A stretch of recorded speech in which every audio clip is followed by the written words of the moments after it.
এই everyone, it's me Rumana. কেমন আছেন আপনারা সবাই? আমি তো বেশ ভালো আছি। এই ঈদে ঘুরতে চলে গিয়েছিলাম ভাওয়াল রাজবাড়িতে। এখানকার একটি অসাধারণ গাছের সাথে আজকে আপনাদের পরিচয় করিয়ে দিব। এই যে দেখুন, এই সুবিশাল গাছটির নাম হচ্ছে নাগলিঙ্গম। আর ভাওয়াল রাজা এই গাছের ফল তার হাতিকে খাওয়াতেন। এই গাছটি আমার ভীষণ ভালো লাগে, আর এখানে আসলেই আমার মন চায় আমি বুক ভরে নিঃশ্বাস নেই। তো আমিও নিঃশ্বাস নিচ্ছিলাম, খুব ভালো লাগছিল। এর পরপরই আমি চলে যাই আমার আরেকটি পছন্দের জায়গা, যেখানেও প্রকৃতি আসলে এতই সুন্দর। এই যে দেখুন কি সুন্দর গাছগুলো। আর এই জায়গাটি হচ্ছে জিয়া উদ্যান। আপনারা অনেকেই হয়তো চিনে থাকবেন।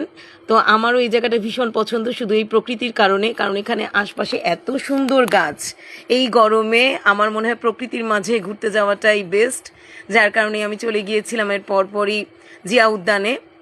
তো ঘুরতে ঘুরতে যখন অনেক ক্লান্ত হয়ে পড়ি, তারপরে ঠিক এখানে বসেই বিশ্রাম নিচ্ছিলাম। দেখুন গাছগুলো ছায়া দিয়ে এমনভাবে ঘিরে রেখেছিল যে আমার মনের সব ক্লান্তি চলে গিয়েছিল।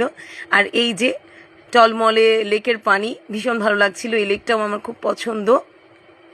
যারা যারা আমার মতো জিয়া উদ্যান পছন্দ করেন অবশ্যই কমেন্ট করে জানাবেন। আপনাদের ঈদ কেমন কাটলো তাও জানাবেন। আজকের মতো সবাইকে আল্লাহ হাফেজ।